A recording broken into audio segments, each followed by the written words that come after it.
Bueno, pues como decía, vamos con la segunda parte sobre la aplicabilidad del expurgo a los bienes no declarados de interés cultural.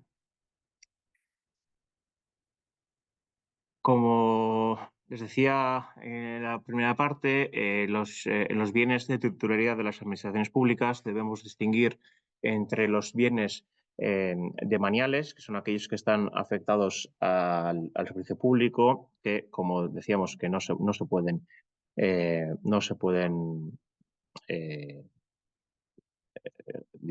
enajenar, que es una disposición que se debe aplicar a todas las administraciones públicas, mientras que en el caso de los bienes que no están afectos a un servicio público, pues son bienes llamados patrimoniales en la ley, que en determinados casos sí que se pueden enajenar e incluso, de acuerdo con el artículo 143, si no recuerdo mal, de la ley, llegar a destruir. Bien. Bueno, ya lo ha adelantado Xavier, pero creo que no está mal que lo digamos. ¿Por qué podemos hablar sobre el patrimonio no declarado bien de interés cultural? Bien. Todos ustedes asumo que son conocedores y por tanto no voy a incidir sobre la teoría de los bienes culturales, bueno, está aquello de la Comisión Franceschini de Italia, etcétera, pero debemos recordar que si bien la declaración o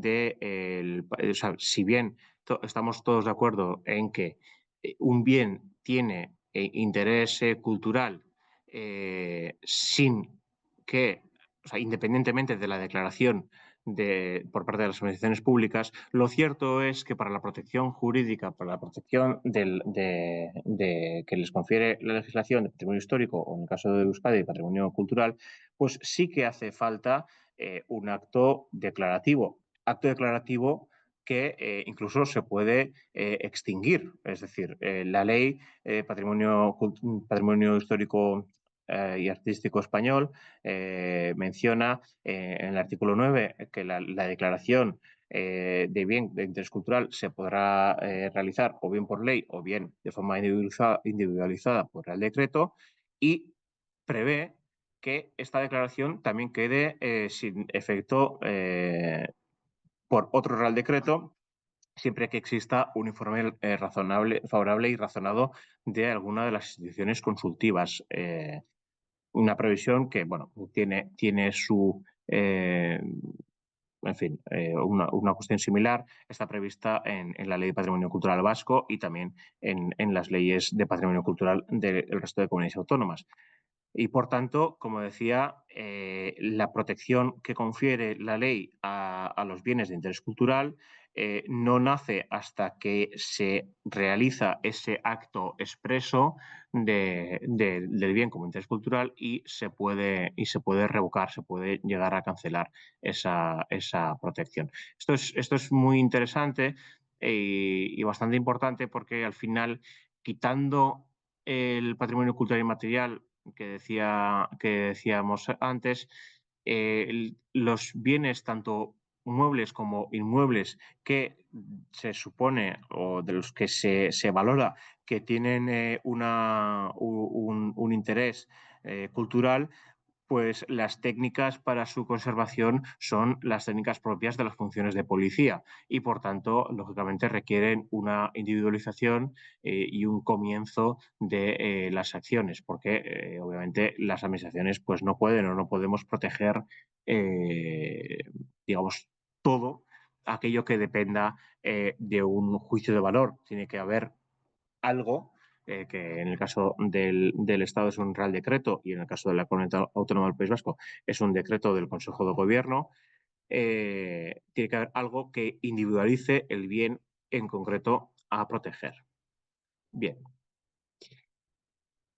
Pues aquí la cuestión está en que, dejando a un lado esta protección conferida por la ley a los bienes declarados de interés cultural, Lo que tenemos que pensar cuando vamos a ver cómo se regula la gestión de un bien, patrimonio de la administración, es decir, de un bien de titularidad pública, es si ese bien es patrimonial o es demanial. Entonces, la ley dice que en principio todos los bienes adquiridos tienen carácter patrimonial, es decir, no tienen carácter demanial. Salvo disposición legal en contrario, los bienes y derechos de la Administración General del Estado y sus organismos de sus organismos públicos se entienden adquiridos con carácter de patrimonial, sin perjuicio de su posterior afectación al uso general o servicio público. Bien, pero el artículo 24 establece una serie de excepciones que son, bueno, el artículo 24 en concreto habla de las adquisiciones que se deriven de la potestad expropiatoria. Dice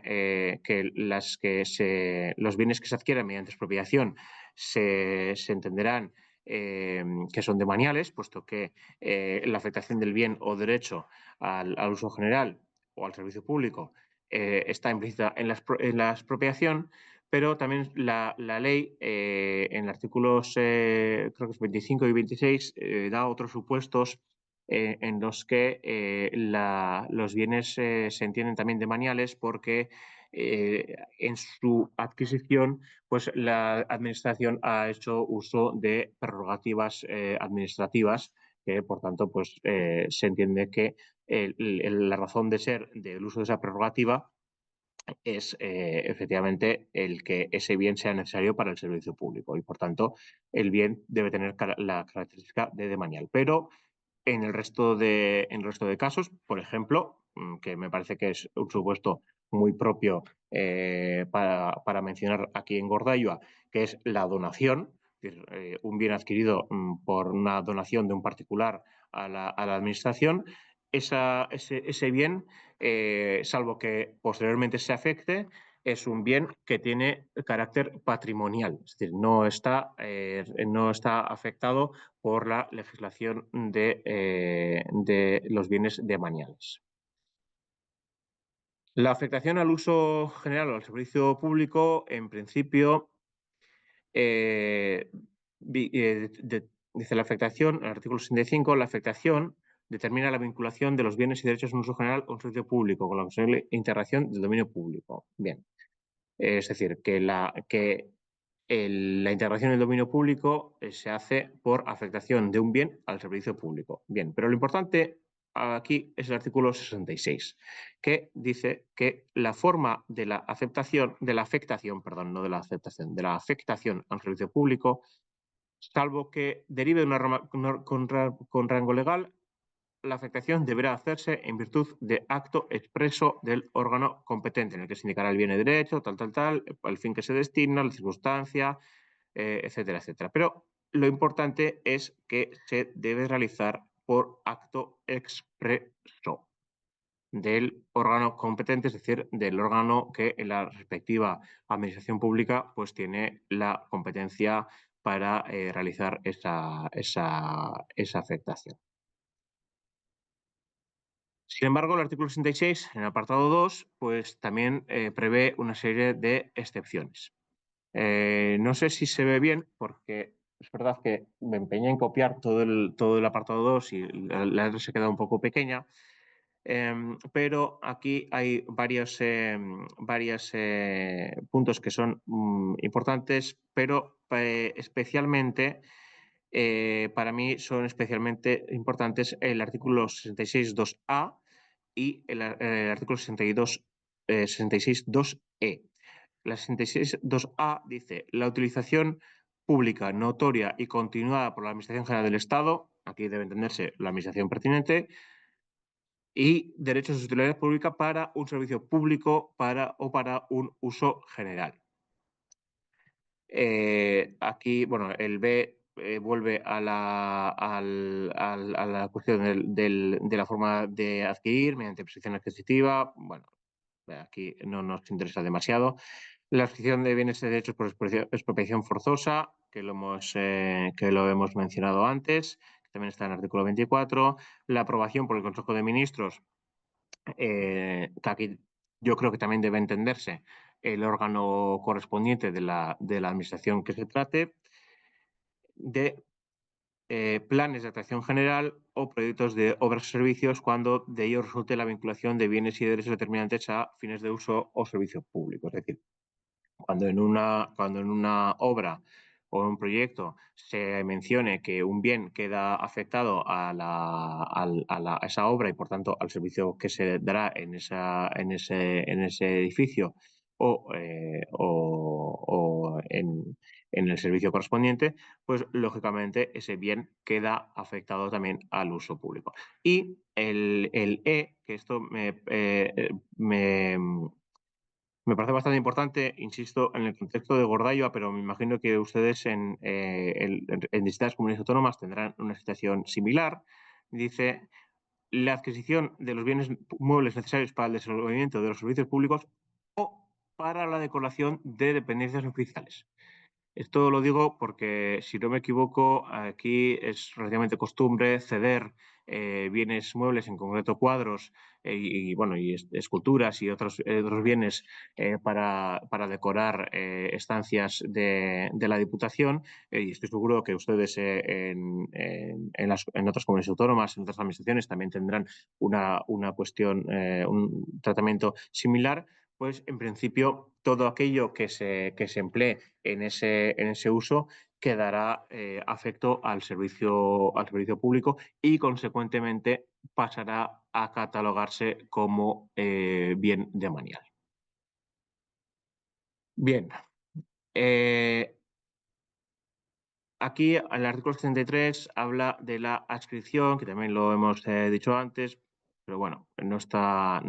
mal que se diga. Dice el artículo 73, uno dice, los bienes y derechos patrimoniales de la Administración General del Estado podrán ser adscritos a organismos públicos dependientes de aquella para su vinculación directa a un servicio de su competencia o para el cumplimiento de sus fines propios. En ambos casos, la adscripción llevará implícita la afectación del bien o derecho que pasará a integrarse en el dominio público.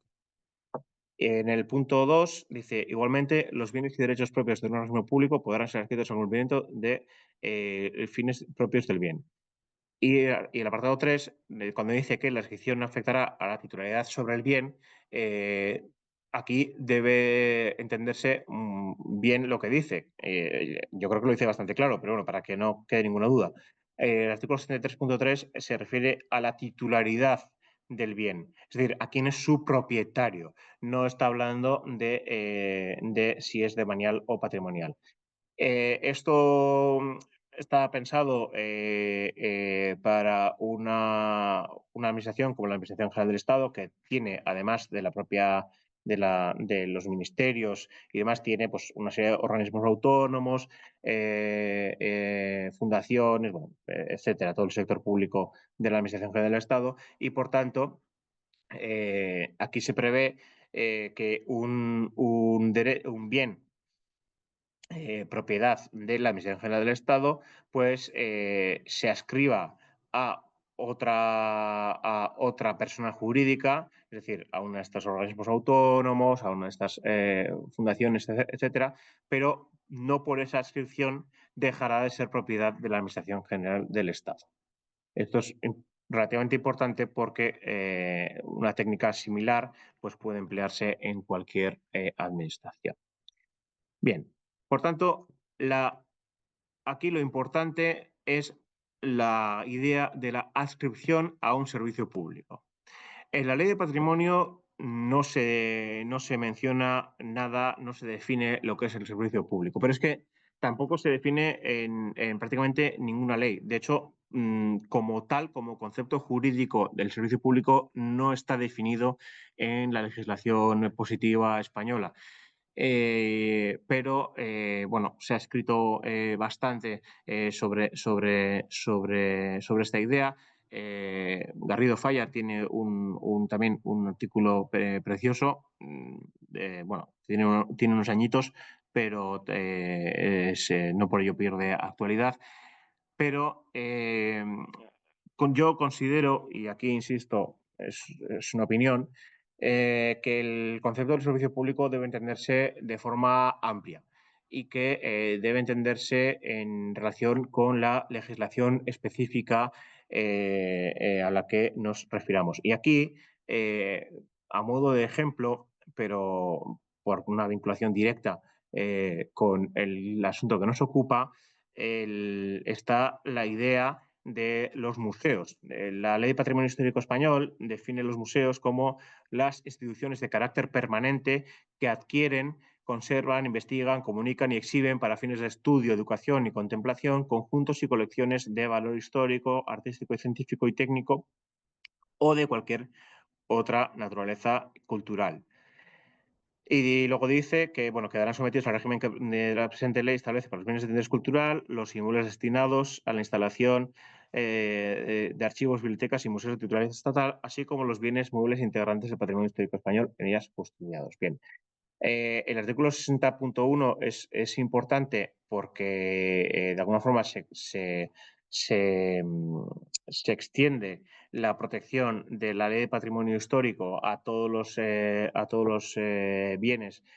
muebles, perdón, a todos los bienes inmuebles destinados a archivos, bibliotecas y museos de titularidad estatal, pero también a los bienes muebles que en ella están integrados. Pero a mí lo que aquí más me interesa es la definición del museo,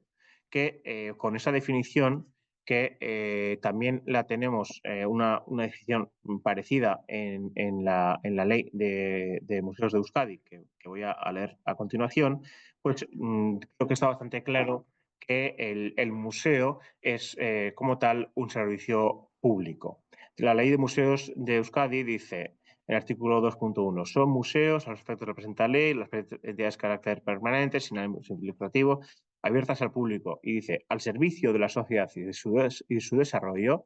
que reúnen, adquieren,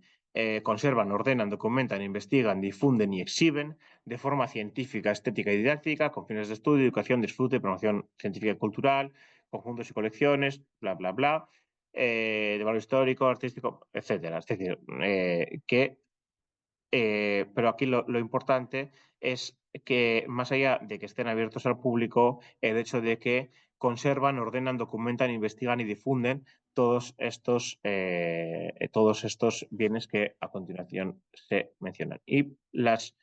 funciones de los museos están descritas en el artículo 2.4, que bueno, la conocen ustedes perfectamente y no la voy a leer, pero lo que quiero decir es que al estar bien definido en la ley cuáles son las funciones de los museos, está claro que los museos son un servicio público y que, por tanto, todos los bienes inmuebles, pero con lo que nos ocupa, los bienes muebles que en ellos estén físicamente y que se destinen a la actividad propia de los museos, deben entenderse que son demaniales. Por tanto, aquí, volviendo a la ley del patrimonio de las administraciones públicas, a la ley 33/2003, lo interesante es que vayamos a las ideas de desascripción y desafectación. Dice, la descripción se puede, es decir, antes habíamos hablado de la adscripción, el destinar un bien a una actividad en concreto, y aquí estamos hablando de la desascripción, es decir, de dejar de adscribirlo a esa actividad o a esa entidad. Dice, por incumplimiento, o sea, bueno, hay dos supuestos de desascripción, la descripción que se puede producir por incumplimiento o por innecesariedad. El artículo 67, el del incumplimiento, es, pues, como su propio nombre señala, por dejar de destinarlo, por no haber destinado realmente al fin para el que se hubieran adscrito. Y la innecesariedad, y esta me parece muy interesante por lo que entiendo que luego hablarán el resto de ponentes, el artículo 78 dice, cuando los bienes o derechos adscritos dejen de ser necesarios para el cumplimiento de los fines que motivaron la adscripción, se procederá a su desadscripción previa regulación en su caso de su situación física y jurídica, bla, bla, bla. Pero insisto, el artículo 78 dice, cuando los bienes y derechos adscritos dejen de ser necesarios para el cumplimiento de los fines que motivaron su adscripción. Y esto nos lleva a la desafectación.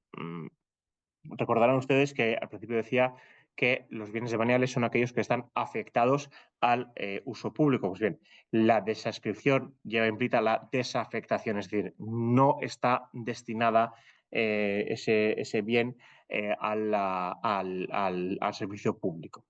Y dice el artículo 69 que los bienes y derechos demaniales perderán esta condición, es decir, perderán en la característica de bien demanial, adquiriendo la de patrimoniales en el caso que se produzca su desafectación por dejar de destinarse al uso general o al servicio público. Salvo en los casos previstos en esta ley, la desafectación deberá realizarse siempre de forma expresa. Es decir, en aquellos casos en los que el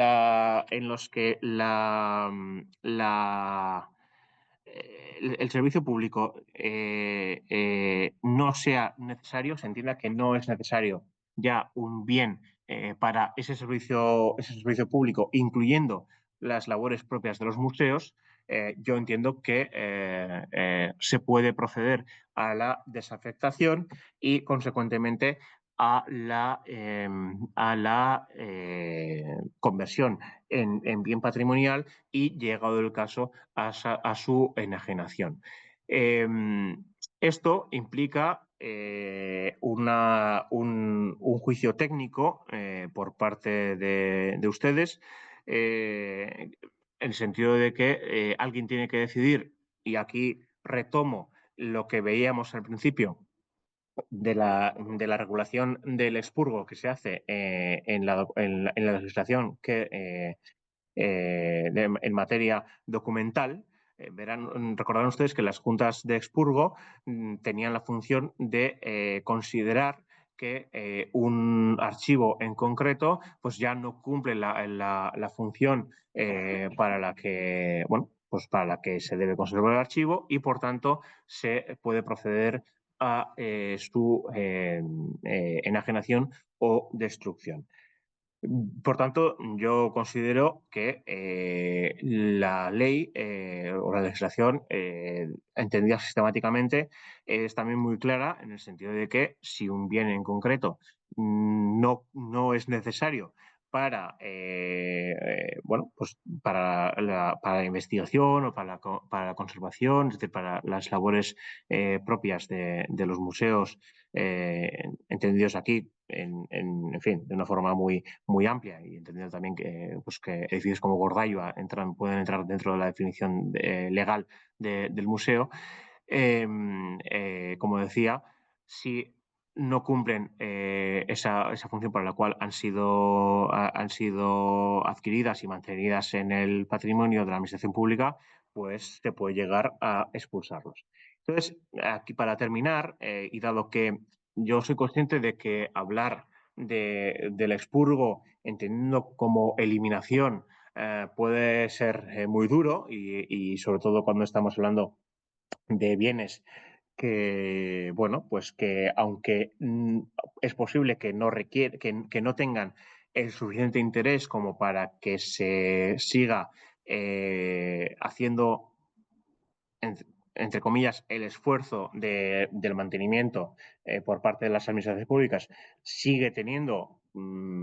muchas veces un cierto interés artístico, un cierto interés cultural que puede ser valorado por terceras personas, pues sí que me gustaría poner en valor el artículo 143, si bien efectivamente de 143, perdón, de la ley 33/2003 de Patrimonio de las Administraciones Públicas, si bien habla de incluso de la eliminación, la propia ley lo articula como una última opción. Última opción, es decir, realizadas las demás gestiones que se prevén en el artículo 143, se puede llegar a destruirlo, pero el artículo 143 habla de que primero se venda ese bien, cosa que pueden hacer también todas las administraciones públicas respecto de los bienes que, como decíamos antes, o bien no quieren, o bien bueno, no quieren porque no cumplen una función en relación con su labor museística, entiéndaseme, en fin, en toda su amplitud. Bien también porque que se han quedado obsoletos o deteriorados, también se puede realizar mediante adjudicación directa. Y bueno, habla de la adjudicación directa de algunos determinados de supuestos, de entidades sin ánimo de lucro, etcétera, etcétera. Y prevé también la cesión a otras administraciones públicas y esto es a lo que quería llegar, porque me parece sumamente interesante, habla del abandono. Abandono que, entiéndaseme, lo podemos considerar en fin, no estoy hablando de tirar a la basura, sino de hacer lo que en las bibliotecas se hace, por ejemplo, cuando se hace un expurgo, y por eso decía antes que me llama la atención que la ley de libros y bibliotecas no menciona el expurgo, porque es relativamente común que uno cuando va a la biblioteca pues encuentra a la entrada unos libros que han sido expurgados y que cualquier ciudadano se los puede llevar. Entonces, bueno, eso me parece una forma bastante apropiada de gestionar ese patrimonio, ese patrimonio público que ha sido desafecto al uso, al servicio público, que en este caso es la biblioteca, y que, ¿por qué no?, se podría explorar también que se haga una cuestión similar con bienes de contenido artístico que artístico o cultural, histórico, ya me entienden, que las administraciones públicas correspondientes pues no pueden albergar en su patrimonio porque, bueno, pues, de alguna forma tienen que elegir qué es lo que conservan y qué es lo que no, pero que sin embargo, pues, ¿por qué no? Pues muchos ciudadanos estaríamos encantados de tener en nuestro poder. Con esto termino,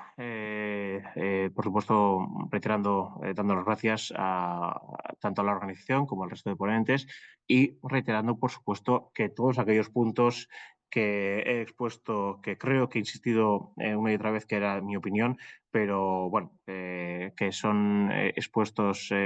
sido expuestos en un contexto relativamente académico, que soy consciente de que son pueden ser cuestionables y que son polémicos y que, por tanto, nada de lo que he dicho se puede entender que representa, ni mucho menos, el criterio técnico o jurídico ni del Ayuntamiento de Hondarribia al que sirvo, ni de la Diputación Foral de Guipúzcoa en el que nos encontramos, ni tampoco del Ministerio de Cultura. Sin más, por mi parte, hemos llegado al final de la exposición. Muchas gracias.